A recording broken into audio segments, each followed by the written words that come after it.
What's going on, everybody? It's your boy Spencer, and yes, happy Christmas Eve, I suppose, everybody. And have a fun one for you today. Normally, I don't have my camera on, but I thought, hey, it's Christmas Eve, so why not? I'll wear my Star Wars Christmas sweater. This is a subsidiary of Blue Milk Boys, so only fitting that I would do something like that for the holidays. But hope you guys are having an absolutely blessed day and everything like that.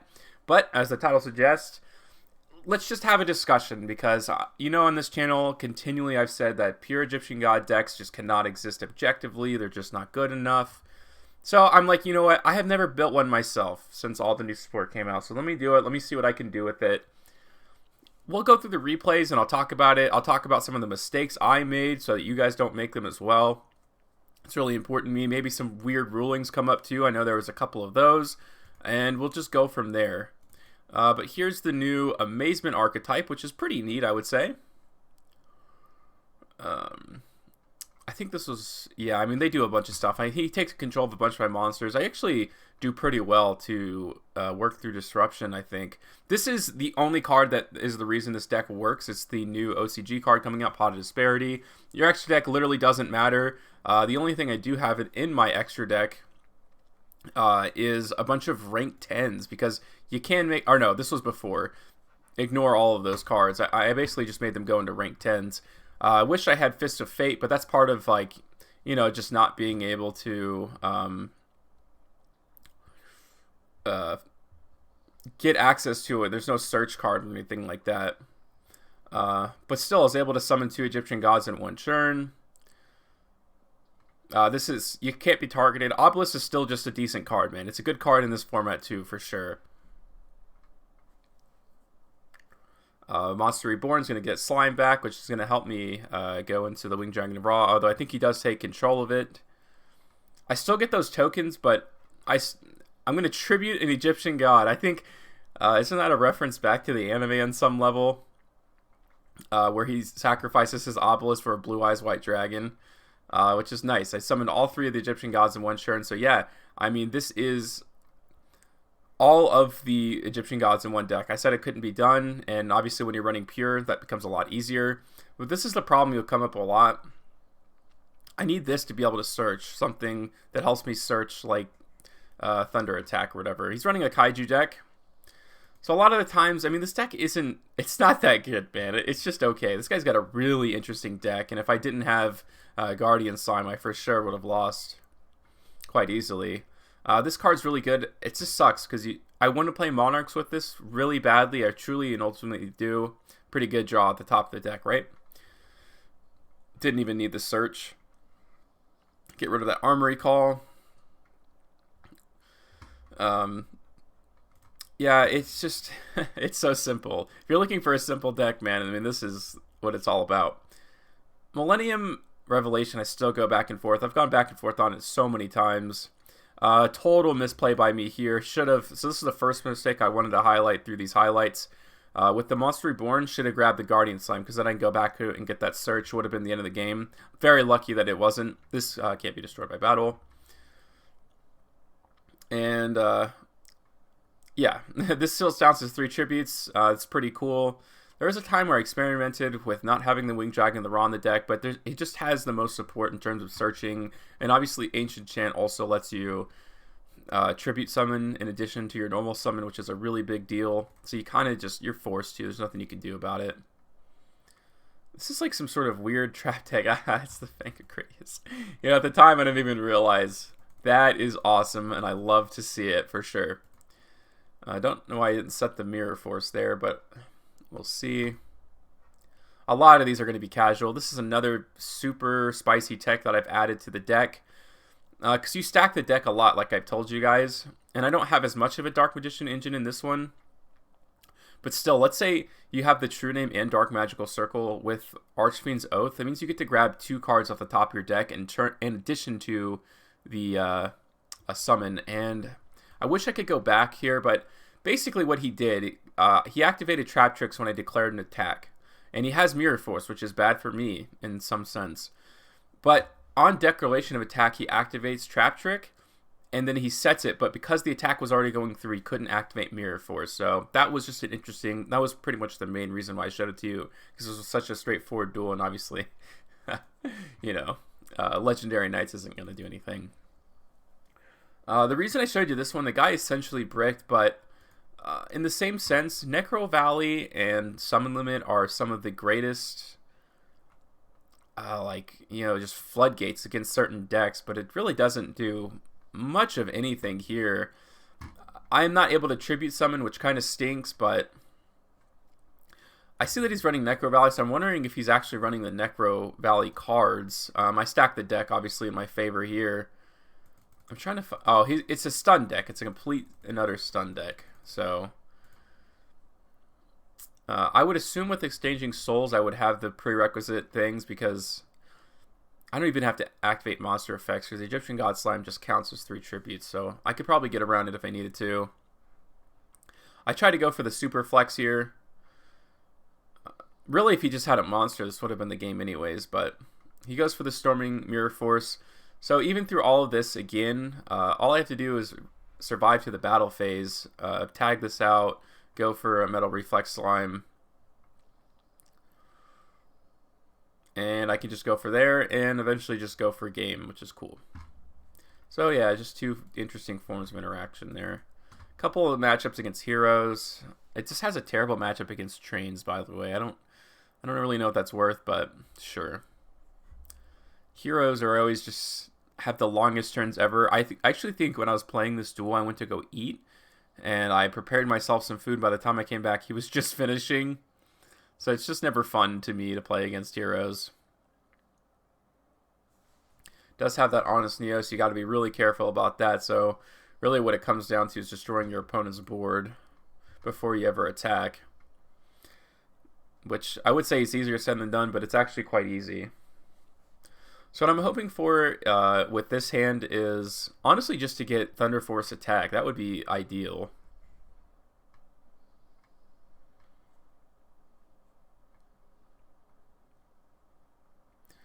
He doesn't have any spellcasters, so I'm not really sure what he's thinking there. It's always nice to grab the other Dark Magical Circle with your Dark Magical Circle.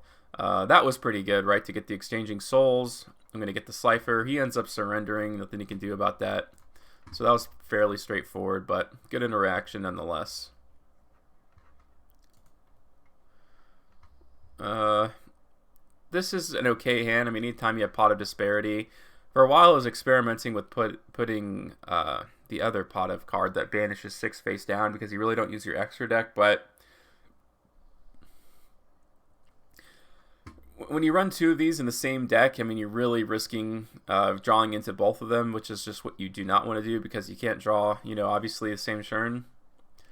And it seems to work okay without it. Really, what I was meaning to say this entire time is the difference, I think, in this deck to put it to the next level, because I don't care if this is competitive, it's not going to be, it's not the point. If I can replace Dark Magical Circle with a similar effect that also progresses my game state, we're talking something crazy here. So obviously, Pot of Desparity is so good, because if you have a card advance or Dark Magical Circle, all you're looking for is a true name, and if you have the true name, all you're looking for is the opposite. So always really good interaction. Once again, I'm going to use Exchanging Souls to go destroy that. And with Fist of Fate, I'm not really sure what he's going to do. Gets the E-Hero. I probably should have waited for Stratos. I think I end up pulling the trigger here pretty quickly. I don't know if I had that in his hand. It could have just been a straight misplay by me. I don't know if you can go extreme full combo just off of Stratos. You probably are able to. But he's got to get over this 4,000 attack monster, and I don't know if he's going to be able to do that. Go ahead and get over that Stratos. I mean, he can put this in defense position. I'm just going to move past it. Super Poly doesn't help him. Super Poly does nothing against the deck. What an awesome top deck, right? Fist of Fate. That's exactly how I drew it up. And even if he has any damage, I mean, I got the backup plan. He doesn't draw anything that he needs for his combos, and that's what you're going to do. This is Fossils. I don't know if I've ever shown off full-powered Fossils here on the channel just yet. This is a pretty decent opening. I mean, you don't want 2 Dark Magical Circles. That's much less than ideal, but hey, I'm going to be able to summon a Egyptian god, and that's going to be Fist of Fate. Unfortunately, didn't have any spells or traps, but that's okay. The Winged Dragon of Ra especially is really good. What was coming off the top must have been pretty darn bad. But I do get the Thunderforce Attack. Help me draw a bunch of cards. Pretty good, right? This deck doesn't exist without this card, which scares me because this is going to be probably a $100 card when it comes out. And that's just the reality. I'm going to wait till he attacks. He gets rid of the Slifer. And I'll just summon the Guardian Slime. Still have my backup plays going into the next turn. Does Kaiju that? Not the biggest deal in the world, honestly. Exchanging Souls is going to be easily one of the cards that's going to get me through this. I think this is just extra. I don't have to do any of this. Although, I guess getting Ancient Chant is pretty nice. But I already had one in my hand. Exchanging Souls was always going to be the end game here. I was honestly hoping to get the Blaze Cannon, whatever it's called, so I can make sure I'm unaffected by card effects, but you got to go for it. This deck, it doesn't really leave you a chance to be conservative. You got to go for it when you get the chance. This is obviously a pretty decent opening. Not really sure what's up with the Berry Magician Girl. It's not really too good. He's running a little bit of a... I mean, this is just a variant. He's not running Eternal Soul, which I really don't understand. I mean, that's going to kill you, man. But hey, do what you got to do. I was hoping to get anything to help me out, but didn't exactly work out that way. Exchanging Souls, I'm just going to make sure I use the tokens. So, I mean, I had a play. It was just a little more simple than you probably want it to be. This is going to turn into... This is a level 10, by the way. Don't let that go to the wayside.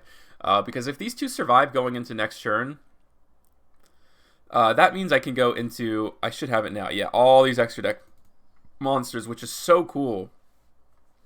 And in my mind, I thought it would never show up, but it actually does. But this is a, Egyptian God deck, so always want to summon them when I can, instead of taking the easy route and just summoning Gustav Max and ending the game. Thunderforce Attack can't be negated. It's going to go ahead and get rid of these two. I basically just took a blind guess into it. Sometimes you do. Honestly, I thought about adding Rod, so there's even more ways to stack the deck. We'll see. I mean, the extra deck space is pretty tight, and really what the theory would be to get rid of either Obelisk or Slifer and just run with Raw. And Obelisk would probably be the most ideal way to go about doing it. I don't know. Haven't quite decided on that just yet. He's trying to go into all these outs, but I don't think Dark Magicians do. This targets, I mean, that targets. And he is running Dragoon. Is he not running Plant, Verde, and Akon is the real question here. He is not, so he should probably invest in that. That's going to help me get Blaze Cannon, so the game is over now no matter what he has. And this card can't be negated, so I think he did have a navigation in the graveyard. Couldn't use it, which is nice. Just a few more duels, and I have one which is quite impressive. It is against a meta deck, so technically the ceiling is meta if you open right. And the fact that you're not relying on your extra deck probably does help you quite a bit. But when you face up against a bunch of negate boards, you're gonna have a hard time. Like this, Necros of Unicorn might be pretty bad for some people, but it essentially does nothing to me. Surprised this guy doesn't go full combo or something like that, you know? I feel like he could just go into the dragon stuff. He does banish the Dark Magical Circle, but that doesn't do anything. I do get the Winged Dragon of Ra. And I am going to tribute summon initial to my normal summon, which is nice. And the cool thing is I can just tribute his monsters too, along with one of my tokens. And quite simply, just go for a game. Simple enough. This is probably the best deck you could ever give to somebody. I'll save that one, the meta deck. If you want to just show somebody how to play Yu-Gi-Oh! I mean, when these cards come out, the only problem is this deck is stupid expensive, man. Egyptian God Slime is way too much. I can't imagine what the Pot of Desparity is going to be. Anything. I think Guardian Slime is a little overpriced as well. This is something we're all going to have to monitor. I would love to play this deck, but I'm not spending $150 on it. I'd much rather do that against a deck I think can beat anybody like ABC's Cyber Dragon. This is Drytron. I don't think this is the greatest kind of example of it. But hey, what are you going to do? I will take advantage of his foolishness, we'll call it. Cool thing is this deck, you're able to summon multiple Egyptian gods multiple times. I don't even have to do this, but I think it's pretty fun. Love the alternative arts of Slifer. I mean, that's really the most fun part about the deck is being able to run all three of the different artworks. Although Obelisks, I'm just not a huge fan of, to be honest with you. I may do a ranking of the Egyptian god arts or tier list, something like that. I'll probably do that this week. This is for sure going second deck, by the way. I know these are quick play spells, so technically you can. And honestly, you probably would want to go first, so the Guardian Slime's always online. So, I don't know. I mean, basically what it comes down to is you want to go second, but if the Mickey go first, you'll probably survive. This is UA cards, and you're able to take a little bit of punishment. Unfortunately, this is not the Egyptian gods you want to see in your hand at this time, because I'm going to survive, but I'm probably going to take a bunch of damage. We'll see how far I can go into it. I wish this card could search Exchanging Souls. Wouldn't that be really good? That's going to help me get the Millennium Revelation. I figure I get a little value out of it for the Monster Reborn effect, so we'll see what I can pop off the top. Pot of Desparity is what I need. Give me a Dark Magical Circle or card advance. Boom, right off the top. That's what you got. So, off to a good start. And I probably should have grabbed card advance so I have more cards to go look forward to, but I don't know. It's just a mistake by me. But the cool thing is, man, I mean, that's why you do it, because look at this. Unfortunately, I did activate the Pot of Desparity card, so I'm not going to be able to get that draw effect for 4. Wouldn't that be crazy? But I do absolutely demolish his entire little thing here, and it was a good thing I searched Millennium Revelation, right? Because I can still use this effect. And I think I have, yeah, absolutely. I have this Guardian Slime. I'm going to go right back into it. And to get the Blaze Cannon. I do go for the Gustav Max. I could have flexed, man. I should have gone for the Winged Dragon of Ra. A little silly by me. But I did want to show you that there is extra deck flexibility, and we do have some sort of use for sure. I think I just have 2 more duels, and this is against Phantom Knights.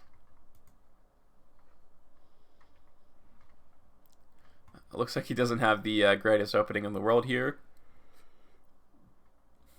Yeah, with card advance, and then Archfiend's Oath is essentially just the true name, and I did stack the true name on top and then Exchanging Souls, which is really cool. Thunderforce Attack I'm hoping for. I do get it, so I'll probably go for that. I think there are other cards I probably would have wanted, but that's okay. I activate it now since this is going to go away at the end phase, and I swing in for a little bit of damage. If the card that replaces it keeps him on the field after the special summon, this is a different deck, man. We're talking about a completely different story about the ceiling of the Egyptian gods. I'm so excited to see, because they have to. I mean, they want you to use the true name, obviously. It has a ton of ramifications here. And the cool thing is when you activate Dark Magical Circle, this is a soft once per turn. You have 2 of these, you can grab the next 2 cards in your deck. How cool is that? I love that, man. I think that's great. And another thing I wanted to mention before the video ends, obviously, Archfiend Oath makes you pay 500 life points. And when I first saw the card, I was like, you know what? That's great. It's gonna trigger Guardian Slime. So there's 2 applications. The synergy is all perfect. But no, it doesn't exactly work out that way. You have to take damage, not pay life points. They're different things. One of those weird Yu-Gi-Oh rulings. That was probably why I wanted to show that to you the most, other than being able to stack the deck twice. And yes, this is Dogmatica Eldritch Zoo. And I think there's even invoked it here too. So here's me beating every meta deck at once, right? That's so funny. There is a Ritual Dogmatica card too. That's so cool. I like the Dogmatica archetype, to be honest with you. And Dogmatica does nothing against this deck for sure. All I need is an Exchanging Souls off the top, or the true name, but let's see what I get. I get nothing, so that's That for sure stinks. But I think, yeah, I did activate Ancient Chant, so that's cool. I'm going to be able to get rid of his board. Thunderforce Attack is just such a good card, man. Especially if you can get that draw effect off like you guys saw that one time. Without his Dogmatica cards too, I mean, this card's useless. And I'm not going into the extra deck either. Slifer, I think, still has a really good effect. I'll see what I can do stacking the deck-wise. He's going to get rid of my Slifer the Sky Dragon. I pretty much saw that coming. I have a Guardian Slime again. It's pretty slow. If he has a negate, that's okay. But I think a lot of the format is based off of destruction on the field, like Conquistador, so they're not going to be able to get rid of it quite so easily. I think he wants to go in for game here without realizing... Oh, I guess he didn't know I had that in my hand. I'm going to survive. You can boost the attack all you want. I'm just going to match it. And then I'm going to go into Egyptian God Slime. I'm probably going to Blaze Cannon and wrap this game up. Although we'll see what I rip off the top. It is an Exchanging Souls. I think I have an Ancient Chant in the graveyard. I'm going to attribute all 3 of his monsters. Do have the Blaze Cannon as well. So whatever this is, it's not going to matter. As long as I attack first with this, I figure this is an Elixir. Or a Scarlet Sanguine, excuse me. And there's nothing you could do about it. So that was a very long look. I just realized how long this video was. I'm sorry. But it's good study video. I always liked... When I was in college, I just, because you guys know I just graduated, always in the background, I always had long duels like PPG. I would always have their videos in the background. And if you like Egyptian Gods, I mean, this is a pretty good example of what it can do. We'll see what happens with the new support in the future, but pretty exciting. It's a lot better than I thought it was, pure Egyptian Gods. Still going to experiment more with Monarchs, I think, but still, the infrastructure is there. Let me know what you guys think in the comments down below. Other than that, guys, that's going to do it for today. I hope you have an absolutely wonderful night.